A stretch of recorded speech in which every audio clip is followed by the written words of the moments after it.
I always do that. I'm a night rider. Every time that I go up past midnight, I swear I get higher. Swear I gotta get higher now. I'm a night rider. Every time that I give what I got, I supply that fire. I supply that fire, man. I'm a night rider. Every time that I go up past midnight, I swear I get higher. Number 26. Number 26. 26 weeks, 6 months, half a year. What is going on, bookworms? And welcome back to another episode of Bookmarks with Bump. I am your host, Bump, a.k.a. Sean Patrick Cote, the writer, runner, philosopher, comedian, musician, all-around smartass, touching in on different topics and giving different takes on all things, everything. We mainly stay in the fitness and mindset lane here on Bookmarks with Bump, but as the listeners know, and if you're a first-time listener, welcome to the show, and I'm so grateful for having you. But as the listeners know, we are a platform that bounces around from space to space, and today we're going to get into some different things, but of course we'll touch on a topic that's pertinent and at hand. It is championship weekend, and I'm currently watching Georgia take on Texas. They have a 10-6 lead with Carson Beck outside of the game. Coach Sarkisian for the Texas Longhorns trying to mix up a recipe to stop this ferocious, powerful front of Georgia, and they're just seemingly running into brick wall after brick wall. This is a bit of a stalemate of a game, and testy at that. And what else can you ask for in a rivalry championship game? Texas is new to the SEC, so you'd say it's like a new league they're playing in, but Texas was kind of built for this. Coach Sarkisian, coming from the SEC originally, kind of knows the recipe of building a SEC-ready team. And these teams, the players up front, the most important players, the offensive and defensive line, oftentimes find themselves in the NFL playing regularly. Much like Jalen Carter for the Philadelphia Eagles, former Georgia Bulldog, who is making his name for the Philadelphia Eagles right now. But we won't get into football entirely, not yet. We have a segment for that. So let's start off where we're going to start off. It's been a hectic and crazy week. I usually don't record these on Saturdays. I've talked about that before in the past, but it's been a wild run. As you've noticed here, there is a bit of a rebrand going on. New cover from the pavement to the podium. That is really what this is. That's what I talk about when I'm talking about fitness and mindset. I'm coming from that standpoint. That is the ground that I stand on. That gives my opinions and my advice pertinence. It's not just coming from a place of nowhere. In the grand scheme of things, I'm not considered a success yet, because what really have I achieved? However, comparison is the theft of joy. So if I compare my success to anybody else, that would be moot. What I'm comparing my success to is who I was before. And that's something we can all do. Nobody's perfect. Nobody's lived a perfect life. Nobody's led a perfect life except our Lord and Savior, Jesus Christ. What we can do is try. And that has been my mission, is to try to make slow, gradual improvements upon myself along the way. And over the course of the last 6 years, I have become what I have become. I started at the ground, returning back home to my parents' house after a short stint in the penitentiary due to decisions that I've made in my life, due to living a lifestyle that was glorified by many, but as I sit here with experience, I can tell you today, there's nothing special about it. There's nothing special about drinking and drugging every weekend, every day, partying. In moderation, celebrations of success are something that should be a part of everybody's life. However, I'm not everybody, and I understand that my brain's not wired the same. I'm wired in a special way where if I have something that I enjoy just an iota of, I will take it all in. And that's something that I've done with this new life that I've been living for the last 6 years. I found something that gave me fulfillment and something that gave me joy, and I took off running. And right now I'm looking at a couple of medals hanging from my ceiling. My racing bibs are plastered all over my room. It's something that I'm very proud of, and I went from the pavement to the podium. I'm kind of having the realization here this year that I placed in a race for the first time ever. And it didn't happen overnight. It didn't happen in my first race. It didn't happen in my 10th race. It took 5 years for me to place in a race. Goals are fleeting, and you're not going to hit them every single time you try. Every shot isn't going to hit the bullseye. Of course it's not. But all you can do is keep emptying the clip. Try and try again and give your best effort and do it earnestly. Seek earnestly. Have ears to hear and eyes to see.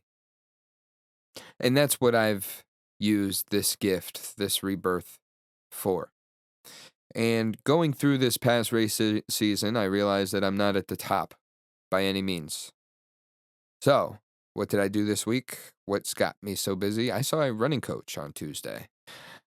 Before my buddy and I went over to watch the Torrington Red Raiders have a playoff game on their home turf, where we used to bleed, sweat, and cry until I became the mailbox crusader and couldn't face my team again. Man, what a juxtaposition that is too. Like going from that lifestyle of getting myself into trouble and bringing shame to myself to here I am staying out of trouble, doing the things that make me feel full and getting praise for it. Nonetheless, as I proceed, I saw a running coach before that game. Because I'm not perfect. And as much as I know how to train and as much as I know, as far as my knowledge spans in the place of running and endurance, there's always more. And I haven't yet reached my goal. So I perused around the area until I found somebody who has hit my goal before, and I picked their brain and we sat down and went over some of the things I do to train and nutrition. And we're just kind of fine-tuning that in a process moving forward. So shout out to Jeremy and shout out to continuing to push. I mean, you can be comfortable, you can be content, you can be satisfied. I think it's important to praise yourself for the things that you achieve, but remember, there's only a little bit of a period where that's going to last unless you continue to push. And so that's what I'm doing. I'm just continuing to push through. And that's what's going on in my life. There's been a lot going on here at home and just making sure that everything's all settled and good. I've been a little bit more stressed than usual, so I wanted to settle down a bit to kind of give myself a chance to give you all the listeners the me that you deserve when it comes to one of these shows. Throughout my 26 weeks, 26 editions of Bookmarks with Bump, things have been sporadic from time to time. I've learned different ways to engage with this podcast, and I'm just continuing to try to make it better. And that's what today's message really is. As good as you think you are, you could always be better. You should always be searching for those things to improve upon. You should always relish in your milestones and your achievements, of course. And on those days where it feels like it's hard to continue to get better, you have those milestones, you have those achievements to look back to remind yourself of what you're capable of, and then push and strive for more. That's what we're watching right here. We have Georgia getting down into the red zone, by the way, in the Georgia-Texas game. It's now tied 13-13 with 6 minutes left in the fourth quarter. And Kirby Smart really trying to rally the boys here to a SEC championship victory and trying to get into the college football playoff, the first 12-team playoff of all time. We have a run right down to the 5-yard line. It was stripped away and recovered by Georgia on the 3-yard line. Wow, what a save. Somebody jumped on top of it there. That's incredible. And that's effort, just as we were talking about. That is effort. That is continuing push. That is not giving up on yourself, on the play, on the mission, on the program.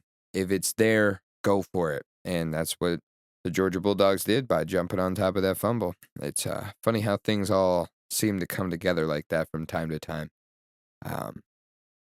One thing that's not coming together, and probably never will, probably never. No, I mean, there's definitely a chance. I'm totally her type. The Hawk Tuah girl has found herself in a little bit of hot water. And this is all kind of going to be the fodder of the podcast. We have some conspiracy talk. I've been saving some of these threads away. I also have a fun one later, a part 2, if you will. But the Hawk Tuah girl came under hot water. And all I could really say is, what did you expect? I mean, this girl started a podcast a couple of months ago, but Haley Welch, the Hawk Tuah girl of Hawk Tuah fame, I mean, it's just disgusting. This type of image that is somehow glorified here in our generation, our society, of this this delusion of grandeur when it comes to sexuality and just all of your private stuff coming to the light. Haley Welch was being recorded outside in Nashville or Austin or one of these just absolute drunk tanks of a city. And she went viral for saying her special move is to Hawk Tuah spit on that thing. So, nice, but also gross. Nonetheless, this week she got herself in a little bit of hot water as Bitcoin just hit an all-time high, over $100,000. And the top 3 of cryptocurrencies, as well as most cryptocurrencies, are continuing to go up ever since the news of Donald Trump being reelected has come to light. The crypto world is in a bit of a rumble because of the Hawk Tuah girl, the Hawk Tuah lady, the Hawk Tuah harlot. Whatever you want to call her, Haley Welch is in trouble. And that is because she launched a Solana-based crypto meme coin called Hawk. Welch insisted that Hawk was not just a cash grab. However, less than 24 hours later, at least one investor had already filed the complaint with the U.S. Securities and Exchange Commission. Some critics have speculated that wow. Some critics have speculated that Welch's coin was launched as part of a pump and dump scheme. One of these critics being CoffeeZilla, who has great videos on YouTube, and he's exposed dozens of celebrities who have been doing this to people for as long as you could make and mint your own coins. He followed this cryptocurrency along the chain, as he does with most influencer coins. And one thing that he noticed was within minutes of the launch, the coin skyrocketed to a cap of nearly $500 million before quickly plummeting by over 90%, leading to several allegations of the coin being a rug pull scam. So Hawk Tuah spit all over her fans. Congratulations to Hawk Tuah. It's alleged that over $1.2 million in fees were collected on the opening day of this, and apparently it's going to a foundation. When speaking to Haley Welch's handlers, so that's something to look into. I really suggest checking out CoffeeZilla's YouTube channel to get some more information on this video. He just put this video out 2 days ago, and it is fascinating. Just the way they kind of shut down as he was grilling them with the allegations firsthand. For whatever reason, Haley Welch and one of her handlers, I'll call them, decided to start a Twitter Spaces where they could where people could air their grievances, but where also they could explain themselves for what exactly is going on with the coin. One thing I learned in my time of getting in trouble was to just keep my mouth shut. Put my face away and keep my mouth shut. And talk like this so people don't understand you. Anyhow, Other people who are putting their face away right now are the leadership committees at different healthcare businesses. Apparently, medical insurers are hiding the identities now of their leadership teams, which are you can find this on a lot of people's website. Honestly, the company that I work for, they do it. All of our leadership people are listed on the website, which is an interesting thing. Nonetheless, other CEOs are now being hidden when it comes to insurance companies.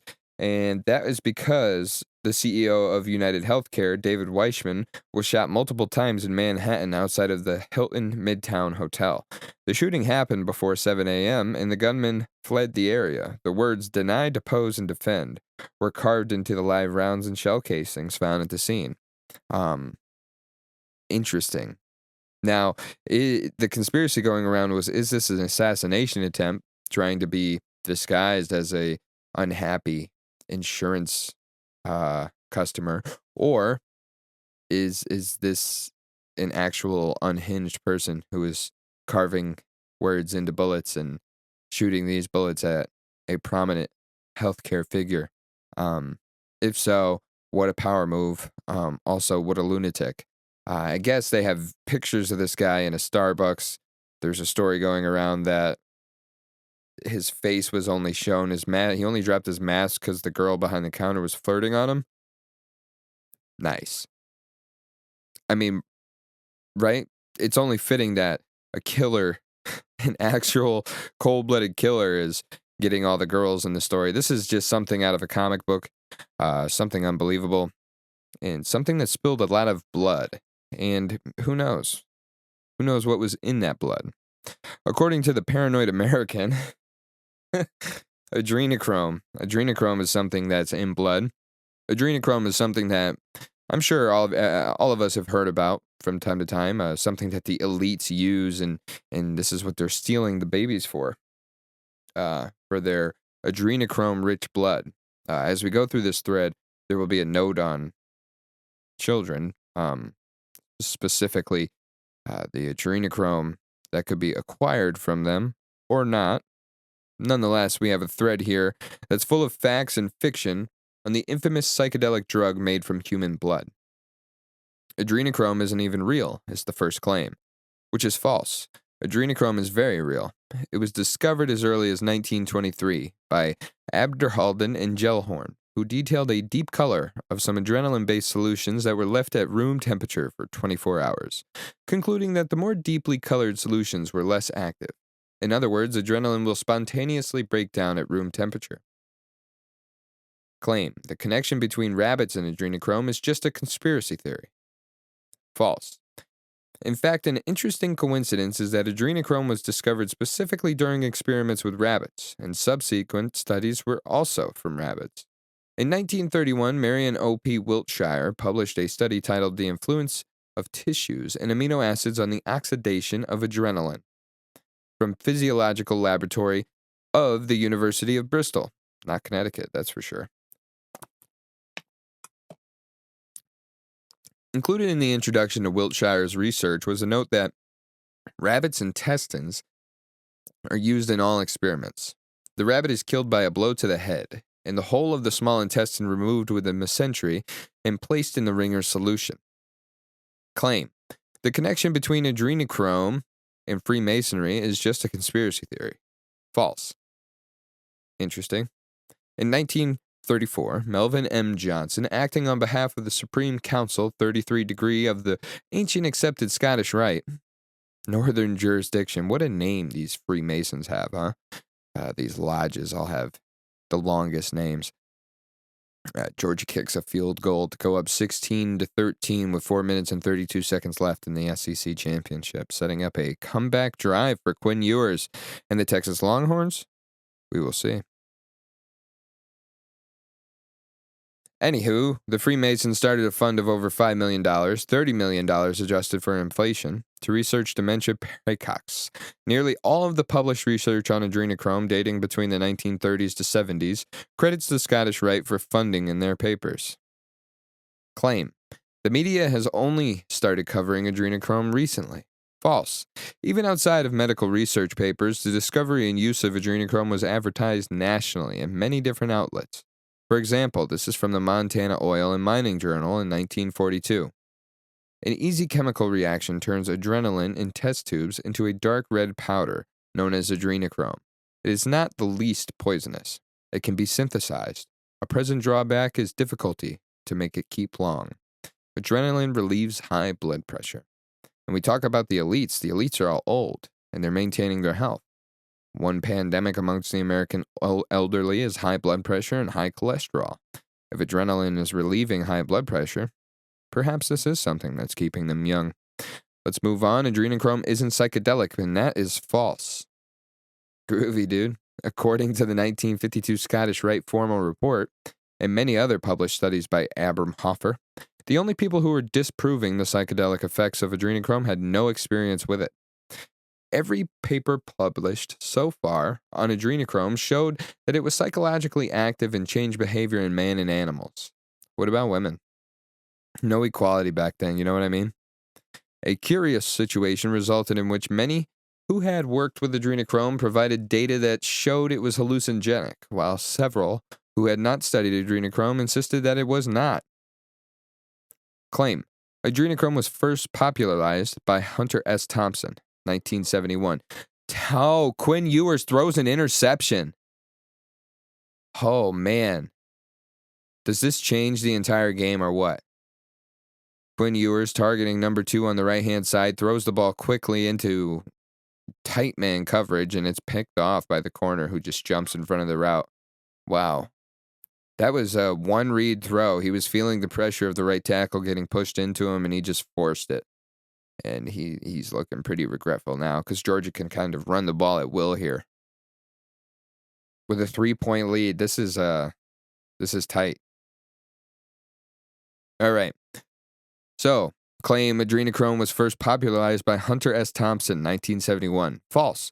While Fear and Loathing might have been commercially successful, many earlier books and short stories suggested both psychedelic and supernatural phenomena related to adrenochrome.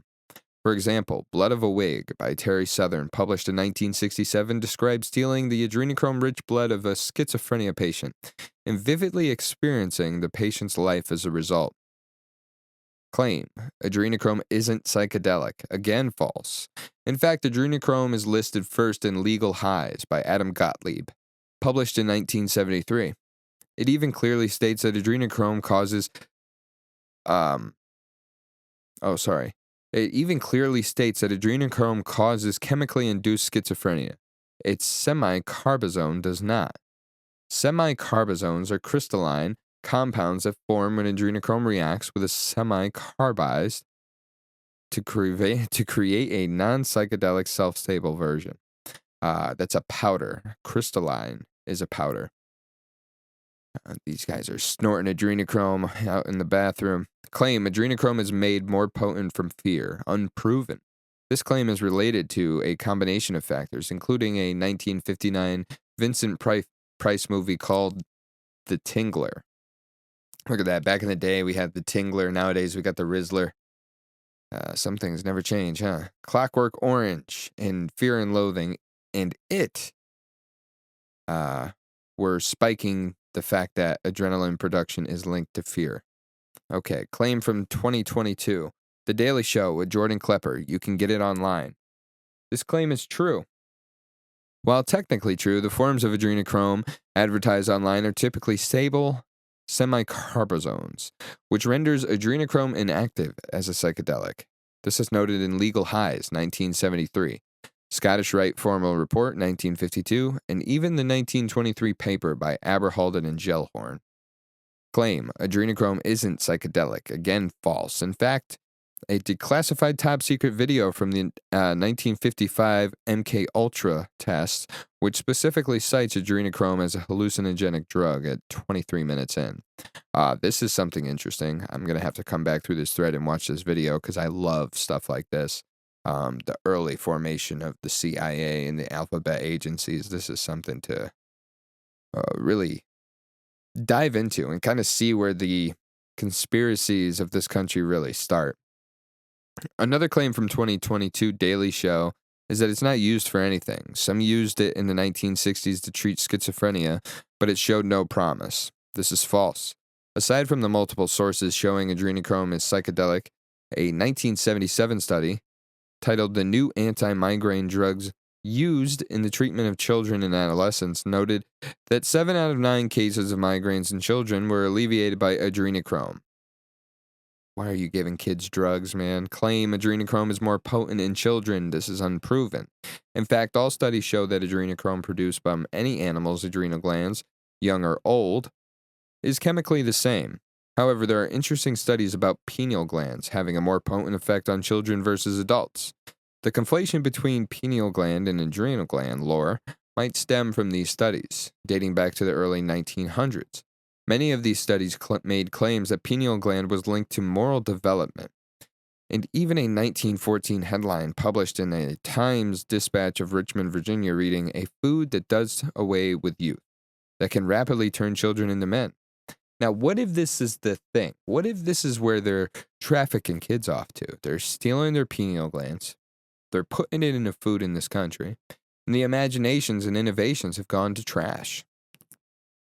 What a theory right there, huh?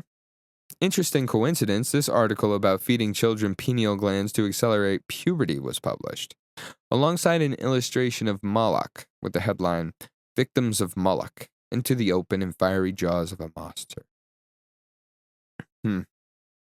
Did you know adrenochrome breaking down will emit a green glow?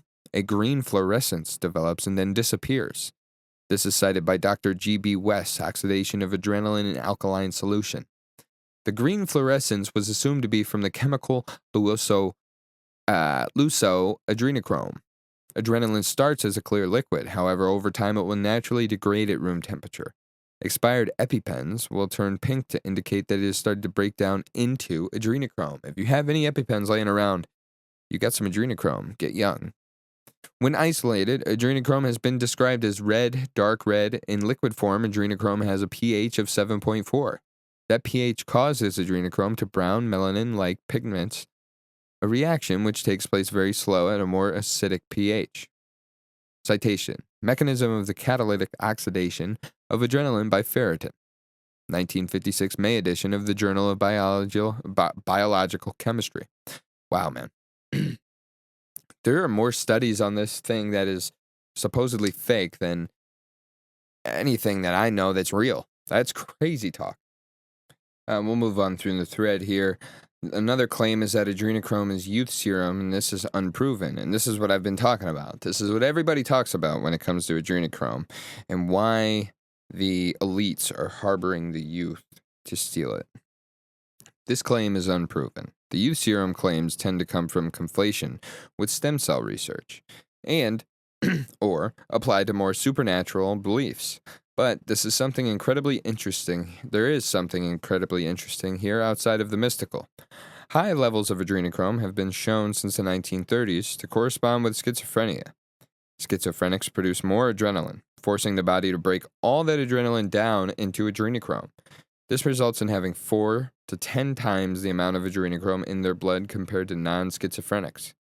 According to research by Dr. Abram Hoffer, MD, one of the original adrenochrome researchers funded by the Scottish Rite, schizophrenics and their children are more youthful in appearance, especially as they are much less gray hair, more ability to tolerate pain, and more resistance to bacterial infections.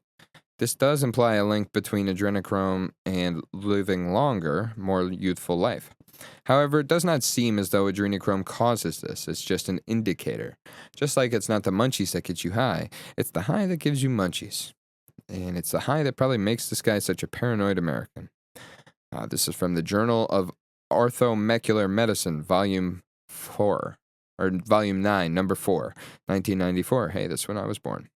It's a study, schizophrenia, an evolutionary defense against a severe stress. What a thread this guy put together, huh? The Paranoid American is all about occult and conspiracy comics. Check him out on Twitter.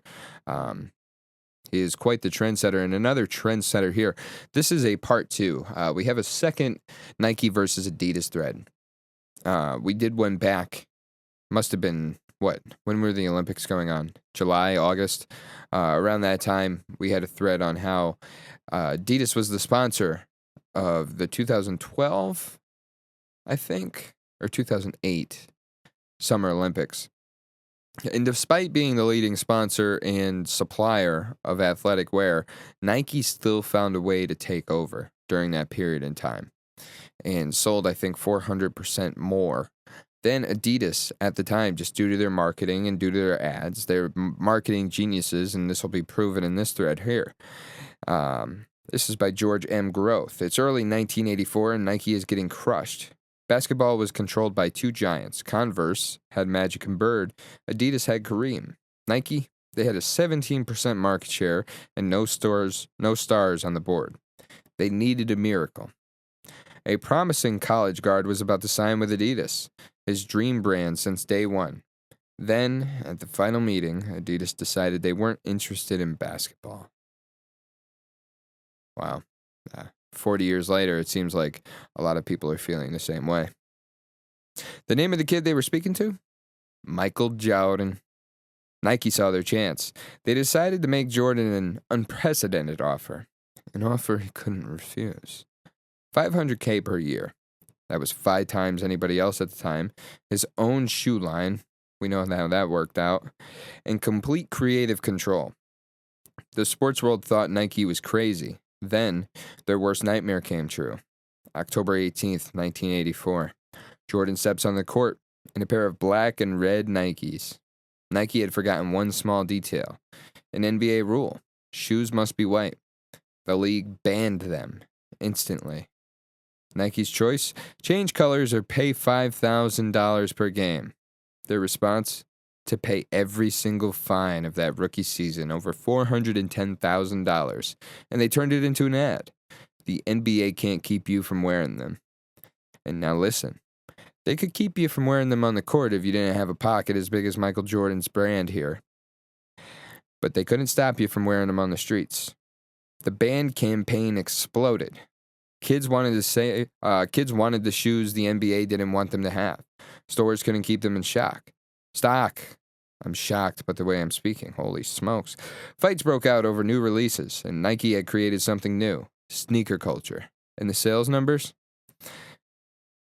Nike's original sales goal was $3 million. What they actually sold was $126 million in just 1 year. The fines came out to $410,000, but the marketing value was priceless. The sneaker industry would never be the same. The transformation was stunning. Nike basketball in 1984, before Jordan hit the league, $40 million. And then once those Jordans came out, Nike basketball boomed to $126 million, and 5 years later, they were worth $1 billion. The Jordan brand alone is $5.1 billion, and Adidas watched their mistake turn into billions. The greatest part?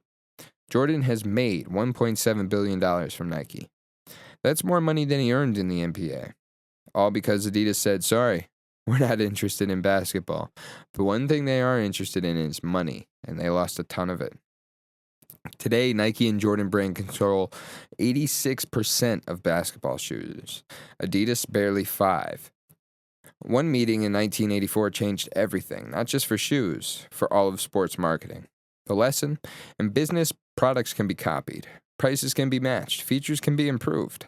But culture, that's forever. And Nike didn't just build shoes. They built the movement. And they certainly did. Jordans are a shoe that seem to be timeless. And just when you think they might be going out of style, you see somebody in a pair of Jordans and you realize these are going to last through culture to culture. This is something that the kids with the Aeropostale wear and the kids in South Pole wear. Not the actual South Pole, because we're not allowed to go there. I mean, like the JCPenney brand, Marc Ecko, all of that stuff. No matter what, a good, slick pair of Jordans goes good with any outfit. You could wear them to a wedding. You could wear them to court. You could wear them on the court. You could wear them at the club. You could wear them at home. Pair of Jordan slides. And not just Jordans, it's Nikes. It's evolved over everything. The go-to brand for anything is Nike. Unless you're like a specialist. I run in Brooks, but I ball in Nikes. So Cleats are always Nikes. They took over shoes when they made that decision because they found such a dominant figure. And I think that's what Anthony Edwards could be for Adidas. We'll see how his career develops, but nothing will ever take over Jordan. I mean, even look at LeBron in the span of his 22-year career, he still hasn't topped Jordan's shoe line. He has more signature shoes than Jordan, but he doesn't have the numbers. Jordan is just always going to carry that weight, that name Jordan, that brand Jordan. And what can I say? When you ball, you ball. Here we go! Buck, here we go! Here we go! Here we go! Here we go! Yeah, here we go! Here we go. Let's ball with Bump. Week 13 was all encompassed by the Thanksgiving games that started with the Bears and the Lions.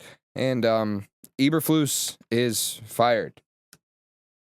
So, Matt Eberflus, thank you for your time in Chicago, but that fluster there at the end of the game, they had a chance to tie it. They had a chance to win, and Caleb Williams really opened up in the second half and had one of those second half reprisals that he tends to from time to time. But the Lions kind of shot themselves in the foot here a few times.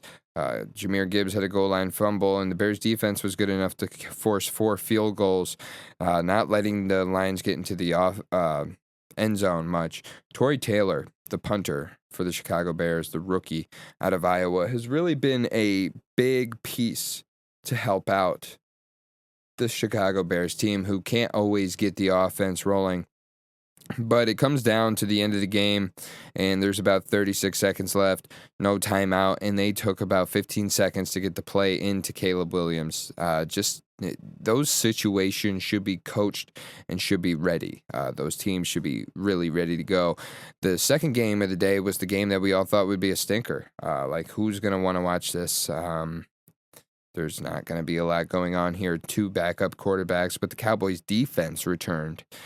They forced 6 sacks on Drew Lock, welcoming him into the starting lineup. Drew would take the hint and become the New York Knicks, the New York Giants' leading rusher. He had 57 yards and a touchdown, but Rico Dowdle was the star of the show besides the Dallas defense. He had a 112-yard performance. The Giants got out to a first-half lead, but once DeMarvion Overshown secured a pick 6, the Cowboys never looked back, and they ended up winning that game 27-20 despite a late-game push. Tuah and the Dolphins went out to Lambeau Field to end that night, and he said, "This stadium's got me feeling icy." Ugh. I don't know if you guys know who John Gruden is, but you should watch his videos. His commentary on football is much, much better than mine. Nonetheless, Miami did not warm up until the second half in this game, but at that point, Jaden Reed and Jordan Love had already connected twice. They put their red zone woes behind them in this game. The Packers had a tendency to go down to the red zone and either turn the ball over, not kick a field goal, and turn the ball over on downs, or just end up with field goals and not put a lot of points on the board. But they were scoring in this game. Jaden Reed was the star of the show. The Packers won 30-17, and they sacked Tuah 5 times. One of the only touchdowns in the game came off of Tyreek Hill catching a deflected pass in the end zone, saving Tuah's ass, and also saving the Miami Dolphins from being shut out completely. The Raiders and the Chiefs was the Black Friday game, and that was a bit of a surprise here. We had an interesting score to end it. 19-17. The Chiefs win, of course, but how they won is kind of inexplicable. Aiden O'Connell had one hell of a game against this tough Chiefs zone defense. He exploded for 340 yards, and the only way I could describe this is weird. Should we question the Chiefs defense, or were they full of pie and ice cream and all other types of Thanksgiving goodies? In lack of sleep from the Black Friday night sales. I don't know. There's really no way to explain it, and there's no way to explain how on the last play of the game you fumble the snap. Aiden O'Connell quite literally gave the game away and fumbled the snap, despite a breakout performance from who I'm dubbing the most interesting man in the NFL, a man by the name of Sincere McCormick. For what reason? I have no reason other than the fact that his name is Sincere. Anyway, another couple notes I took because I just kind of sat down and watched these games with my dad and soaked up some quality bonding time. He's been at home. We've been dealing with some things, so I was just happy and grateful to spend the time with him. So I didn't really dive into the last week as much as I typically do. But when it comes to the Steelers and the Bengals, I bet you didn't expect 48 first half points. Everybody around the league is talking about Azeez Al-Shaair's hit on Trevor Lawrence. It sparked an all-out brawl on the field while Lawrence was laying there motionless, but not really motionless because he was fencing like Tuah. So he had a severe concussion on this hit, and the controversy is that Shaair hit him while he was sliding. There's really no reason to go in full speed on a player who's sliding. There's no excuse for it in the game, and it's just a dirty play, and it's not a great way to represent yourself or your team. He's been suspended for 3 games, and the Commanders showed up in all black for a burial of the Titans. I mean, the Titans' defense, that's what they've kind of been hanging their hat on, but the next thing I do, I look up, and the score is like 42-7 in that game, and Jaden Daniels returned to form there, but the Commanders beat another under 500 team. So are they real contenders? Only time will tell here. The Patriots had a very disappointing loss for me. Their red zone offense just was not there early in the game. They had a pick and a missed field goal, and it could have been the difference as they end this closely played game. They held the Colts for a while, but with a little under 6 minutes left, the Colts would lead a 19-play drive. 19 plays, 6 minutes. That resulted in the clock expiring. Well, not quite expiring. There were 12 seconds left in this game. We are going to overtime in the Georgia and Texas game, by the way. Texas got into field goal range there and was able to kick the ball through the uprights and keep this game going. Overtime in college football is a little bit different, so let's see what goes on here. Nonetheless, the Colts led a 19-play drive that's took away almost 5.5 minutes, left 12 seconds on the clock as they scored a touchdown, and Anthony Richardson just pounded his way into the end zone for a 2-point conversion to take the lead rather than tie the game in that moment, which is a risky and gutsy call by Shane Steichen, but it paid off because the Patriots were never able to get themselves in the end zone, and that was it. That was the game. Another disappointing game for the Patriots, but this week they have a guaranteed win because they are on bye. The other night we had the Detroit Lions take on the Green Bay Packers in Detroit. Jared Goff led his team with 263 yards passing. 283 yards passing. Josh Jacobs led the game in rushing with 66 yards. He also had 3 touchdowns in that game. Christian Watson had 114 yards, and he's kind of having these breakout games where he's living up to the potential that he showed when he first got drafted 3 years ago. I'd like to see him continue to move forward and progress, but only time will tell if he keeps getting his shots. Jordan Love really spreads the ball out really well, and he's got a lot of talent all over the field. I mean, when Romeo Doubs has been out, and that kind of gives Watson some more play. It gives him some more chances out there. So it's only a matter of time before we see what Christian Watson is going to be. He's just got blazing speed, but he gets a case of the drops from time to time, and it kind of makes you an unreliable receiver. Anywho, the Lions win on a last-second field goal. Dan Campbell is just fired up and goes for it on 4th down, and the Lions convert, as they tend to. And it was just another impressive win for the Lions, who are maintaining their dominant streak. And it's like I said last week, it's the Lions or it's the Packers. I mean, I'm sorry, it's the Lions or it's the Eagles coming out of the NFC. We have an AFC South matchup between Jacksonville and Tennessee. Tennessee is at home, and they are favorites in this game by 3.5 points. I don't think they cover that spread, but I do think they win. Mac Jones will be starting for the Jacksonville Jaguars, but it's a good game for Tennessee to really try and see what they got out there. The New York Jets take on Miami Dolphins, and neither of these teams have anything to play for now. Playing in Miami this time of the season can be a little bit difficult for those teams up north, so Miami's favored by 6. But New York can just go in there and kind of show what they have. But they really, I don't know what the problem is with the Jets. And I'm starting to think that it could be Aaron Rodgers. Like, it just looks like he's not getting the ball out the same way he always used to. He's throwing it with not as much velocity and not as much accuracy. So I don't know if he's afraid to plant off that foot or whatever it is, but I don't want to say it's father time, but it might be time for Aaron Rodgers, or it might be time for him to put another chip on his shoulder, come out again next season, and just win even older. What can you do with this guy? You got Kirk Cousins coming into Minnesota to take on his old team in his old stadium. We call this a revenge game for Kirk Cousins, and we'll call it a revenge game times 2 because he threw 4 stupid picks last week. So let's see the Falcons with the upset. The Vikings are favored by 6. Not a lot of points for a dominating team at home. So let's see if this Atlanta offense can get some explosives and steal a win from Minnesota here, who's fighting in the AFC North. I mean, you have the Packers, you have the Lions, you have the Vikings, and they're all tough teams, and they all have chances to get into the playoffs. The New Orleans Saints are going up to New York. New York is New York are 5.5 point dogs at home. Wow.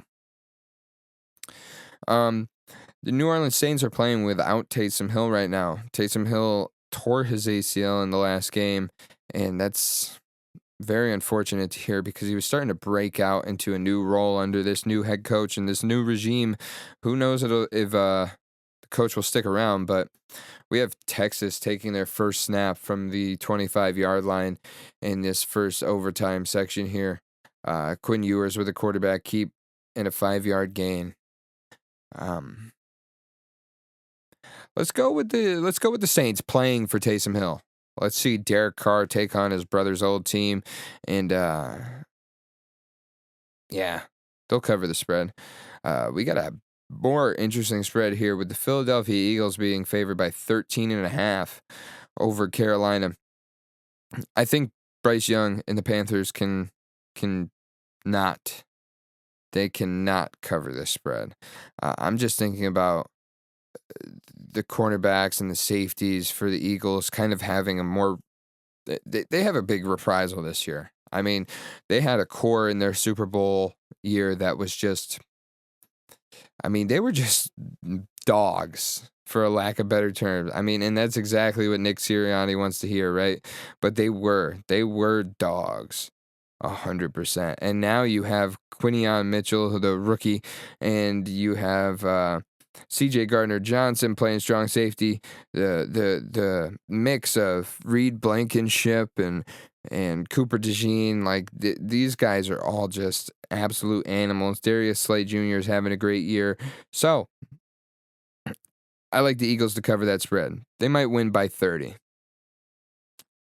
Cleveland versus Pittsburgh in Pittsburgh. Cleveland has not won in Pittsburgh in the last 21 games. Make it 22. Lucky number 22. Las Vegas heading to Tampa to take on the Buccaneers. The Buccaneers are favored by 6.5. Pittsburgh is also favored by 6.5. Let's get 2 touchdown wins there. Arizona is taking on Seattle at 4 o'clock this afternoon. Arizona's favored by 2.5. And Kyler Murray's pissed because he just went up to Seattle and lost. So let's see him get a win here at home. The Rams are at home taking on Buffalo. Buffalo will dominate them easily. The San Francisco 49ers, who are now playing without Christian McCaffrey, who has a strained or torn PCL. I can't quite remember, but he suffered an injury playing the Buffalo Bills up in that snow globe last week. The San Francisco 49ers season has really come to a screeching halt here. They are 3.5-point favorites over the Chicago Bears because the Bears are the Bears, but there is a revenge game of sorts here. Not exactly a revenge game, but a playing for something game. The Chicago Bears are playing for a new head coach. Their coach just got fired, and usually that makes players want to play better. So, let's take the Bears with the upset over the San Francisco 49ers and the highly anticipated AFC West Sunday Night Football matchup between the Kansas City Chiefs and the Los Angeles Chargers will be capped off by a Kansas City Chiefs upset loss. I think the Chargers and Jim Harbaugh are going to Kansas City to prove a point and send a message, and they will get it done. Then they're just going to do it differently than the Raiders tried to. The Raiders were really airing it out, but I can foresee the Chargers just pounding the ball and wearing down the defense and grinding them out and keeping the Kansas City offense cold by keeping them on the sideline. Yeah. Let's see the Harbaugh ball out. Monday Night Football. Dallas Cowboys, Cincinnati Bengals. Give me the Bengals because they have a starting quarterback, but I'm sure the schedule makers were drooling over this game back when they wrote the schedule in the middle of the summer or in the spring, whenever they do it. But this game is not a Monday Night Football game. I'd rather watch Jameis Winston on Monday Night Football against the Steelers again. I'm not too excited about this game. But I am very excited about all the people listening to this show, and I appreciate you taking the time out of your day, out of your Sunday morning to spend some time with me. I hope you get some time in at church. I hope you spend some time with God this morning. I hope you spend some time at the gym throughout this week. Never stop moving. Never stop pushing forward. That's what it's all about this week. That's what it's all about always, from the pavement to the podium. We are just continuing to rise and grind and get a little bit better each day by always putting that effort in and bringing your best foot forward. And that's what I wanted to do. That's what I wanted to talk about here. And that's exactly what we did. Any questions, any comments, any suggestions, feel free to reach out at the Gmail, bookmarkswbump@gmail.com. You can find me on Twitter at bumpofTTS, BUMPOFTTS. As always, like, rate, and subscribe on all platforms. We're on Apple, Spotify, iHeartRadio, Amazon Music, YouTube. Leave a comment, leave a rating, like, subscribe, send love, because for me, it's always all love. God bless.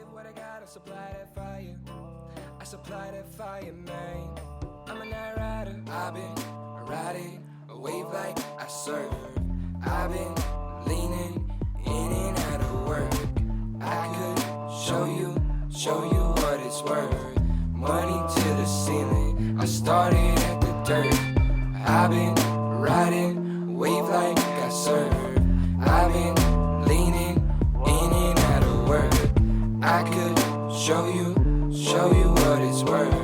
Money to the ceiling, I started at the dirt. I'm a night rider. Every time that I go up past midnight, I swear I get higher. Swear I gotta get higher now. I'm a night rider. Every time that I give what I got, I supply that fire. I supply that fire, man. I'm a night rider. Every time that I go up past midnight, I swear I get higher. Swear I gotta get higher now. I'm a night rider. Every time that I go up past midnight, I swear I get higher. Swear I gotta get higher, man.